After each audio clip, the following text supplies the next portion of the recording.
Okay,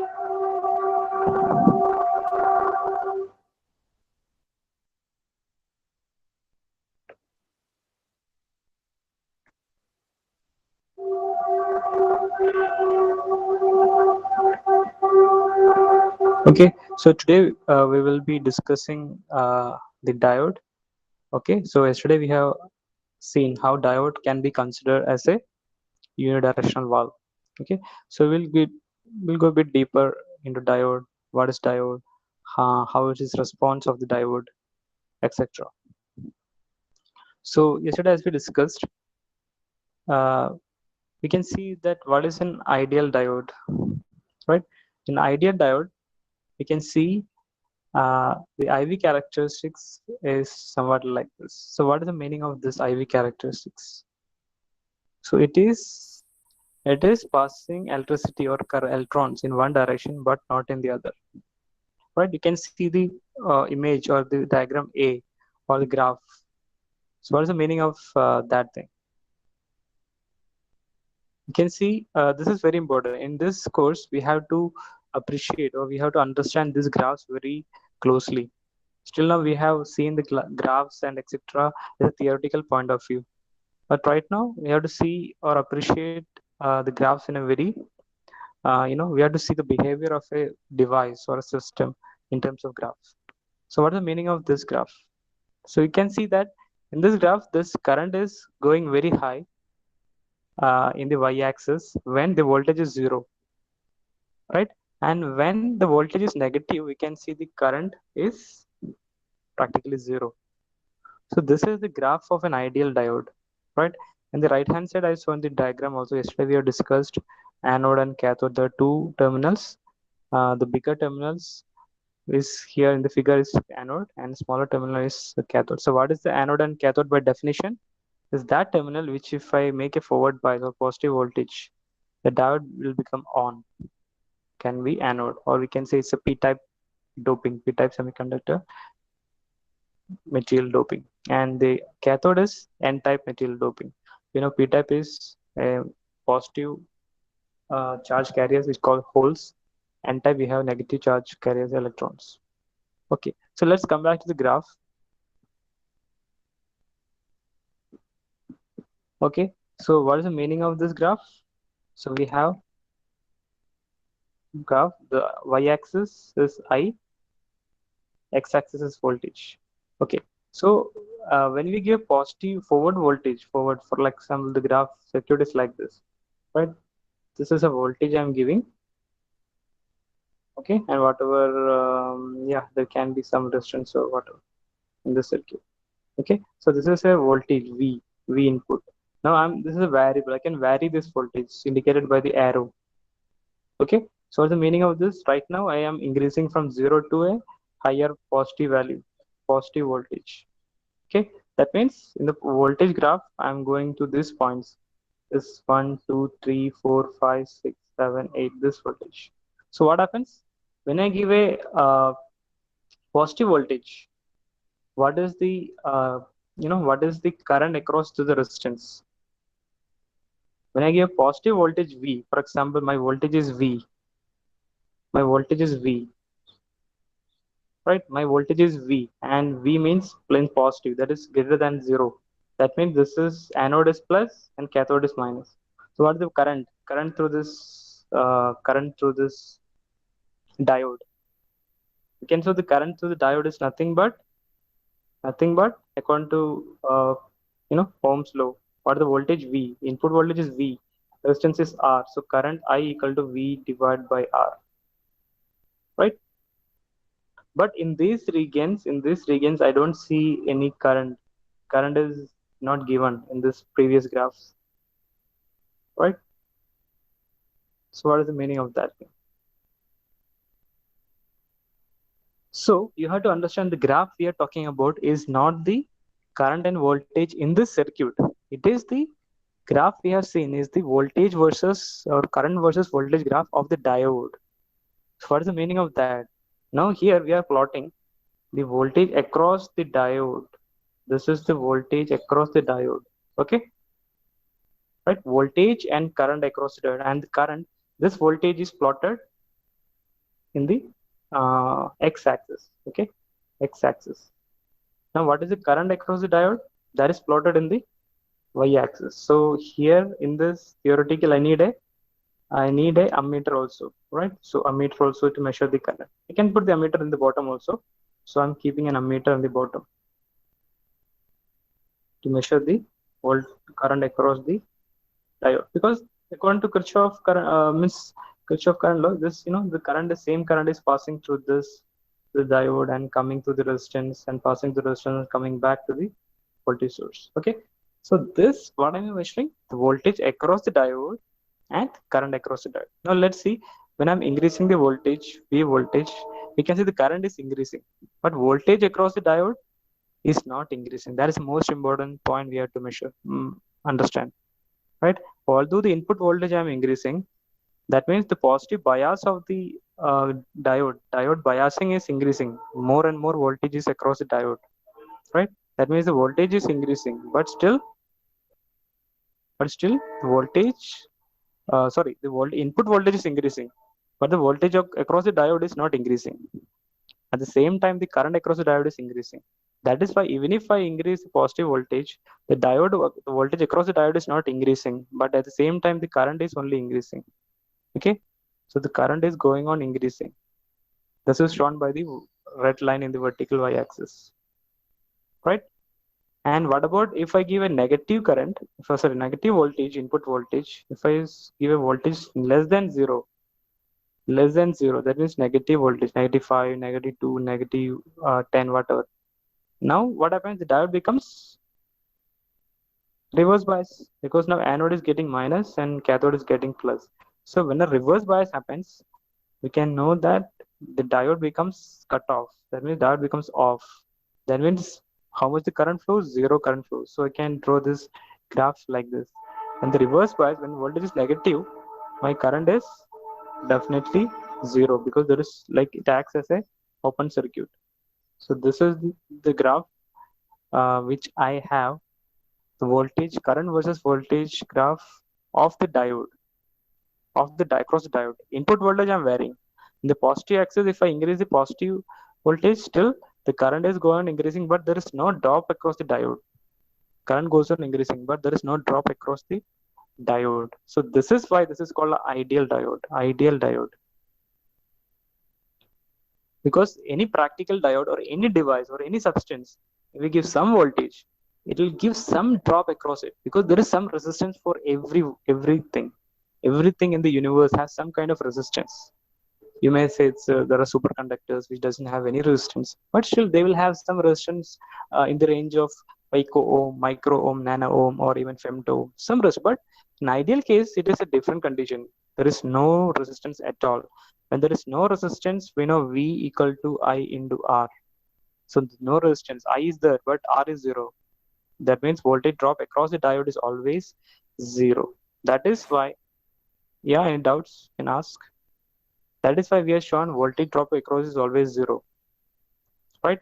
So this point, in ideal case, this is always the same case. There's no voltage drop. Okay. Okay. So what are the points we have discussed here? This is the current versus voltage across the diode. In positive bias, the current is increasing, but voltage drop is still zero. Negative bias, that is cut off. So there's zero current. So we can represent the current diode. How we can represent? We can represent diode as a switch. In positive bias, there's a switch. Diode is like a switch. We have seen as a valve. Yesterday we have seen as a unidirectional valve. So in the positive bias, what happens?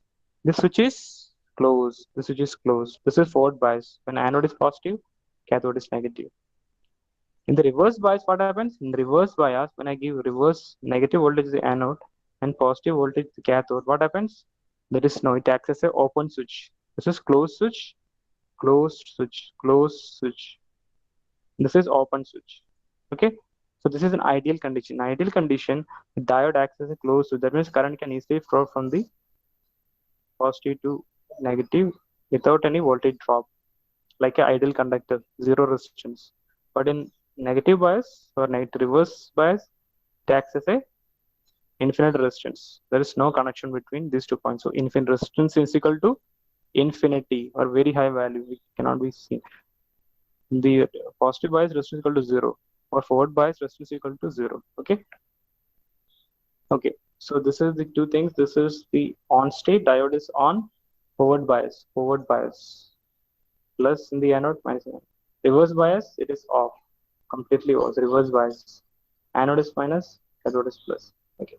So this graph I have represented using this I versus V graph. You should know an ideal diode. You should know that in the positive, when voltage is positive in the circuit or across, there is no voltage or any time in the diode. Why? Because the resistance is zero.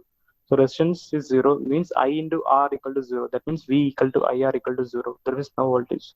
But when but there is always a current. Any doubt you can ask me. I'm muting. And reverse voltage, there is no current. In the reverse bias, there is no current, right? Because it is infinite resistance. There's no connection between anode and cathode. Okay, so this is ideal diode.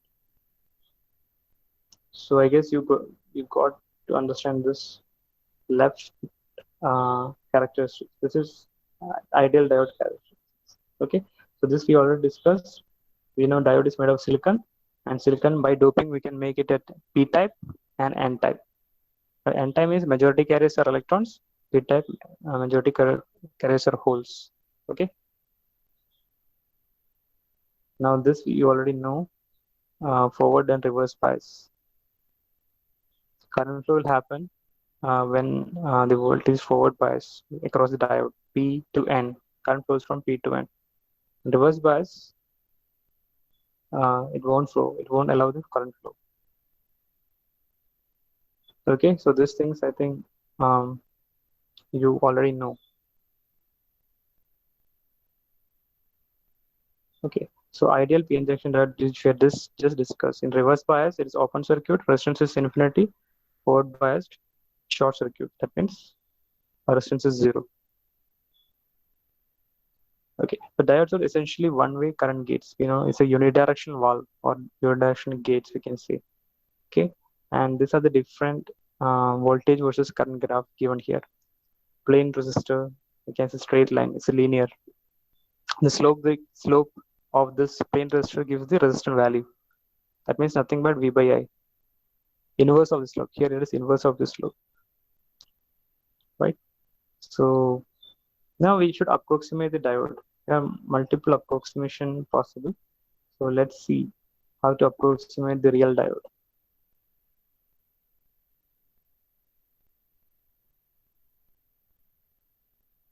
Okay, before that we can just see the graph. We just understand the graph of a resistance. So we have a resistance. So we have a resistance here and voltage V here, and we are measuring the current across this resistance, right? And voltage is also across the resistance VR. This is IR, I across resistance. This is R. So let's draw the graph. Now we know as input voltage increases, we know that current is also increased. So this, we can say this is a linear relationship. Current is increased, current is automatically increased when voltage is increased. So here there are two parameters. One is independent parameter, one is dependent parameter. This is very important for other analysis. Here, what is the dependent parameter?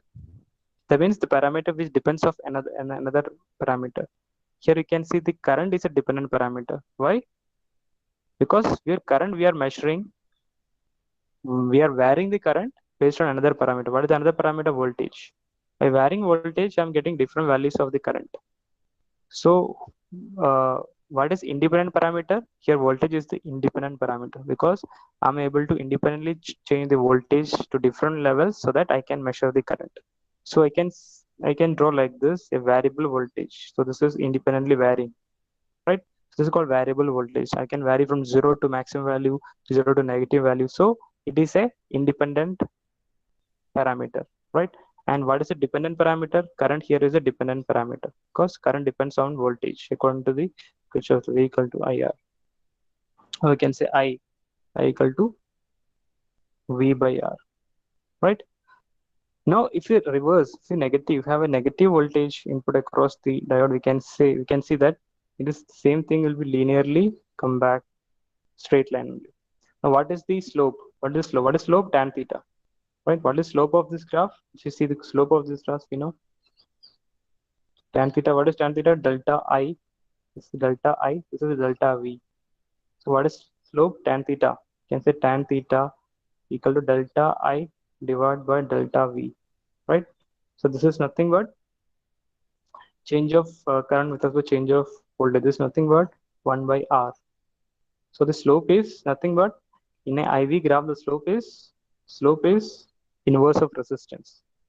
Okay, this is same in the negative voltage case, also in the positive voltage case. The slope is nothing but inverse of resistance. Okay, now if I change the value of resistance here, what is going to happen? If I change the value of resistance, how the graph is going to shift? Okay, so the question is, if I change the value of resistance, how the voltage, how this is going to shift? Suppose I change this R, I put a bigger resistance. I put a bigger resistance. This is bigger resistance. Value is we can say R plus K. Initial R plus K. So how is going? The graph is going to change. You know the resistance has been increased, right? The resistance has been increased. So right now the earlier voltage will be yielding a lesser current, right? Because resistance is higher. So the response will be a bit lesser, right? Current is the response here because voltage is controlling the current. So here the resistance is increased. So previously whatever voltage we had, now the same voltage will be yielding less current, right? So initially I have a same voltage. Now this time before resistance is increased, my current will be less, right? Because resistance is increased. So likewise, if we dot plot the all the different points, we can see we'll get a new graph, right? This is the new graph.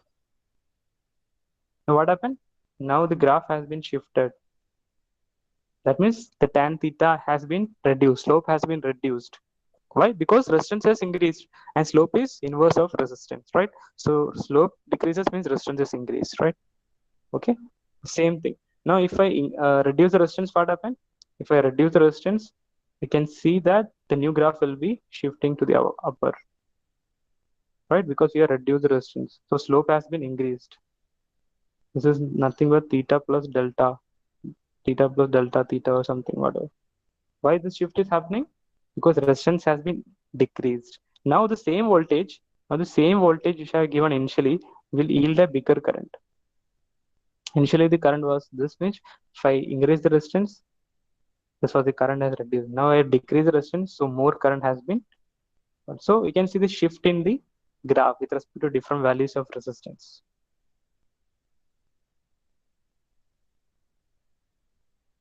Okay. Now what is the important thing here? Okay. Now if I put an open circuit, if I give a first short circuit, if I short circuit this, what will happen? If I short circuit this, that means I just connected without any resistance is zero.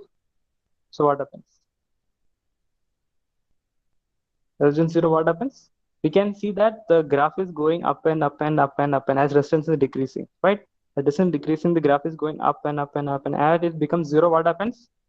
Your graph is going to coincide with the y-axis. This is going to be the graph. So what is the meaning of that? As resistance is zero, we have very high current. That means V by zero or V by value tending to zero is a very high current. Current is very high. We can see current is approaching. You know the slope. What is slope of this line? Slope of this line is infinity, right? So as the resistance is decreasing, your graph is touching the y-axis. That means very high current and very low resistance. That means slope is becoming infinity. right? So we have open or close, or we can say not. We have short circuit. This is the equation of short circuit. Okay, short circuit equation is very high current even without any voltage. Current is become very high. Now, what about open circuit? If I make it open, what is the difference? If I make it open, that means there is no connection. That means open means resistance is becoming infinity, very high in resistance. So that time, resistance is becoming infinity means slope is becoming zero, right? As resistance is going on increasing, the slope is becoming smaller and smaller and smaller and smaller and smaller and smaller until touching the x-axis. Right, this is the point where my current is exactly zero because resistance is becoming infinity and it is open circuit. Okay, so this is a graph. X-axis or the voltage axis is a graph at infinite resistance. Any voltage I will change, any voltage increase doesn't have any effect on the current because the resistance is so high.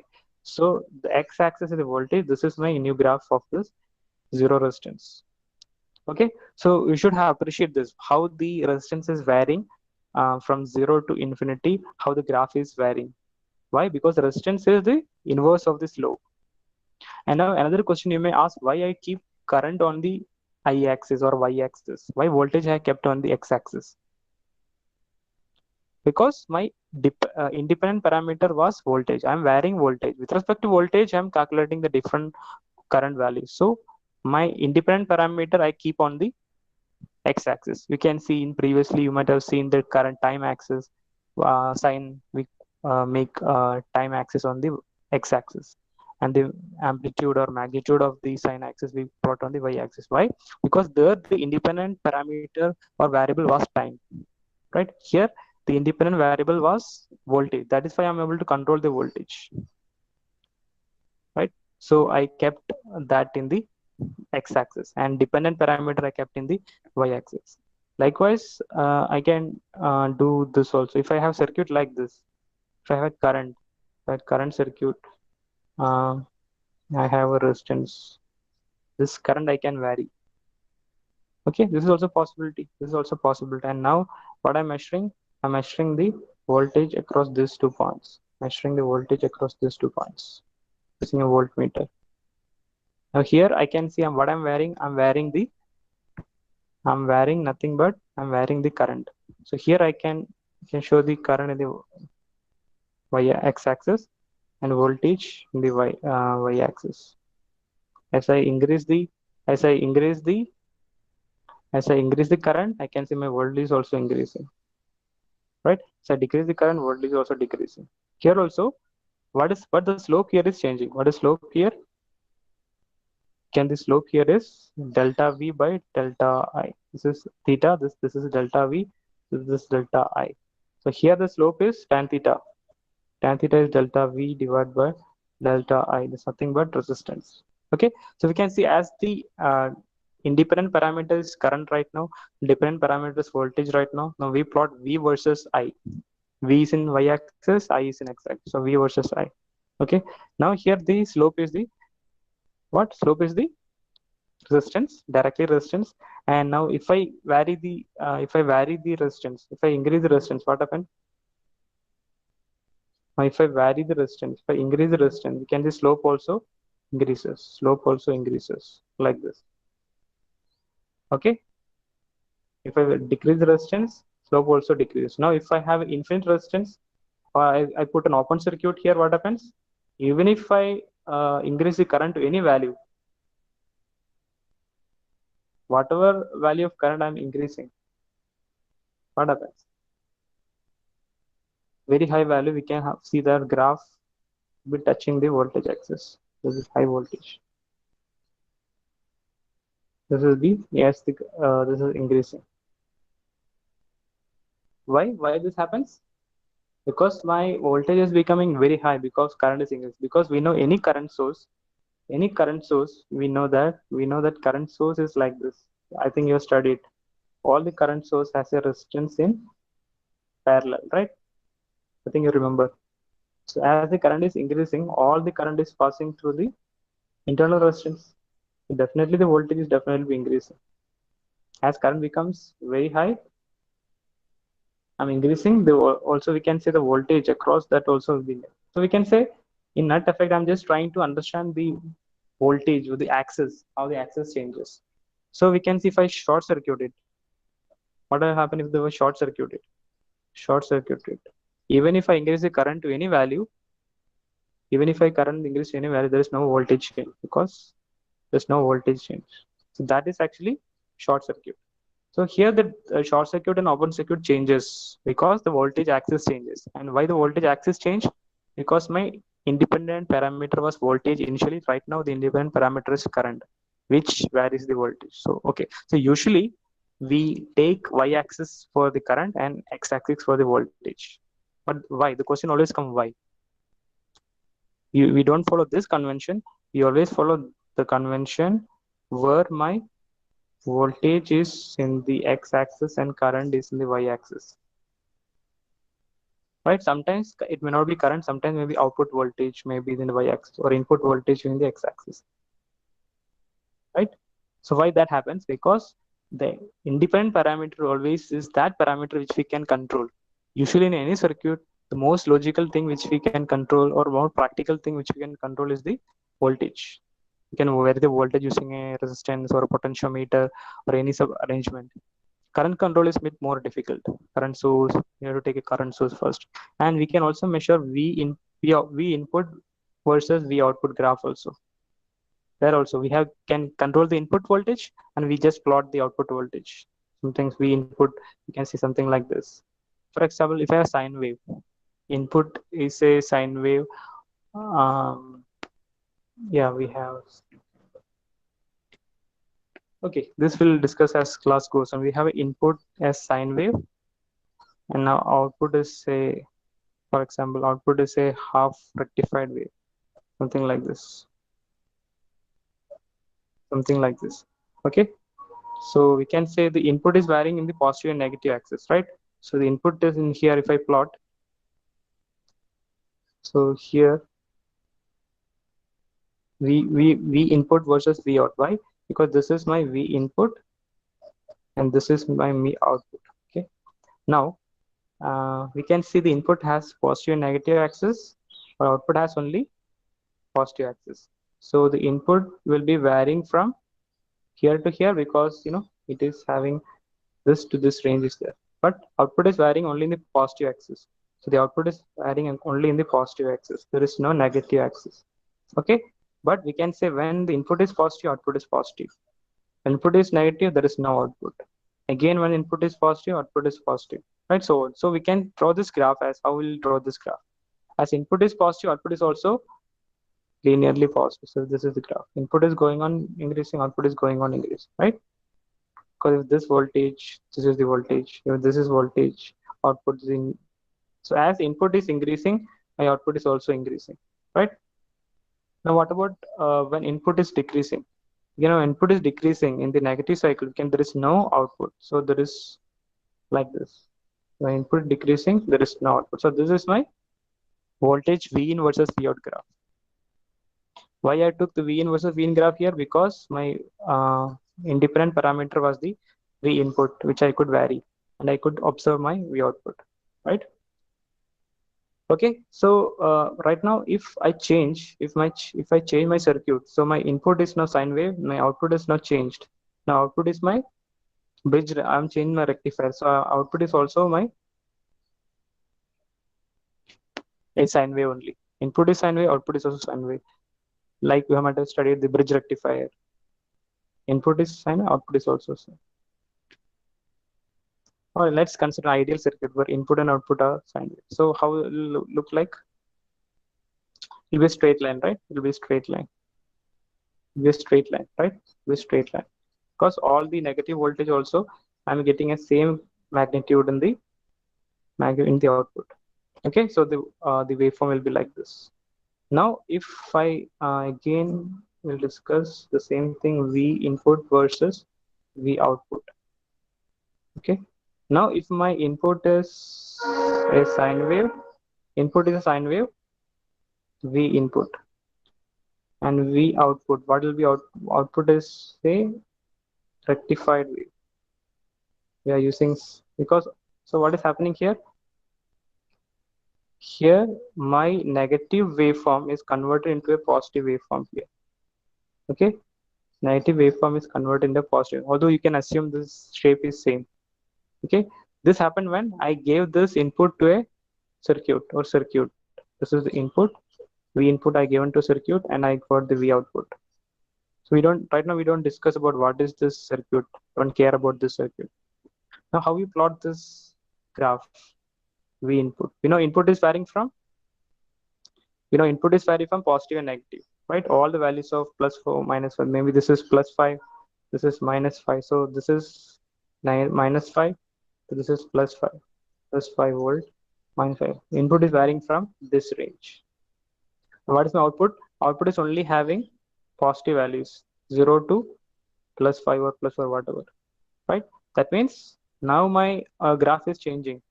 As in the positive side, positive a half cycle, my input is increasing, output is increasing with respect to my input, right? This is +5, and my output is also +5. Now in the negative input cycle, my output is actually positive again. So I have a draw like this, right? Again, my output voltage, input voltage is negative. My output is again +5. Okay, so the graph is shown in the violet color. This is the graph in yellow color, right? So you should just appreciate how we plot the x-axis and y-axis. One is independent parameter on x-axis, the dependent parameter y-axis, and you should visualize how to draw, or we should understand how to draw the voltage input versus voltage output. Okay, characteristics of any circuit, voltage and current characteristics of any circuit onto graph, input voltage, output voltage of any circuit uh, based on the graph. Okay, so then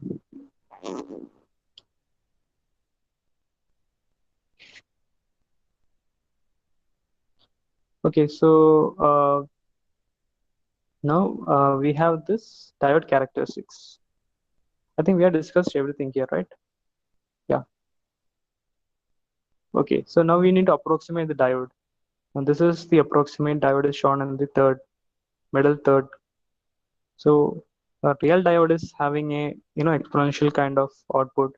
So we need to make it to model that also. Right now we have model ideal diode only. So right now we need to model the approximation of a diode, right? So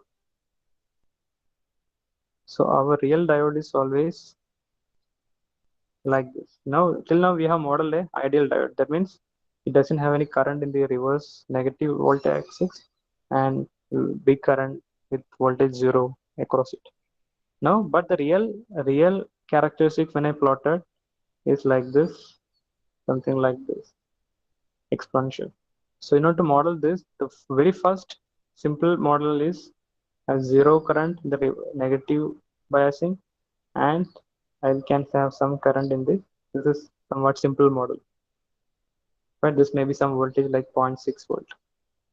Right? This is another model which we can use. Now we are talking about modeling the diode. What is modeling? If we need to represent the diode as a mathematical equation or a system which we can understand, we can easily represent using mathematics or algebra or even some system models. This is the best way.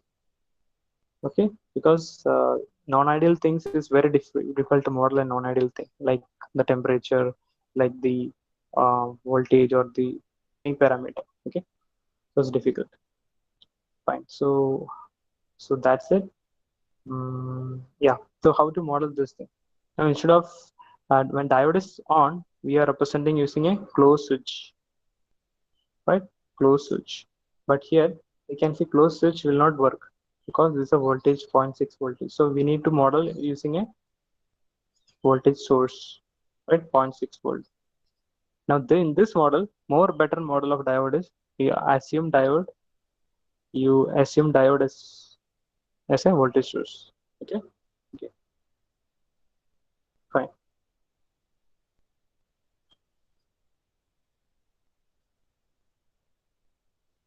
Okay, so this is the real V versus I characteristics of the diode. You can see the reverse. In the reverse voltage, you can see that there is a current is zero till a point, breakdown point, we call VBR. And beyond that point, we have very high current. What is happening here? Because it's called breakdown region. The diode cannot control or tolerate that much heavy negative voltage and it breakdowns. Breakdown, it is heavy current. There are different types of breakdown, that Zener breakdown, avalanche breakdown, etc. Okay. So I think we will discuss the diode um, equation maybe next class. The different parameters: forward voltage, thermal voltage, and there is a eta, right? So we'll discuss sections. So you can do um, some of this. Find the shape of output voltage. I have given input voltage. You have to find the output voltage. Just draw the graph. Also, make sure you also mm, draw the voltage input versus voltage output graph. V output versus V in.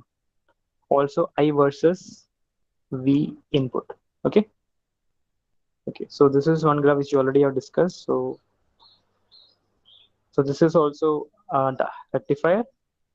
You already know that this is rectifier, how it input and output waveforms. Here also you should draw the V output versus V output versus V in graph as well as I output versus V in graph.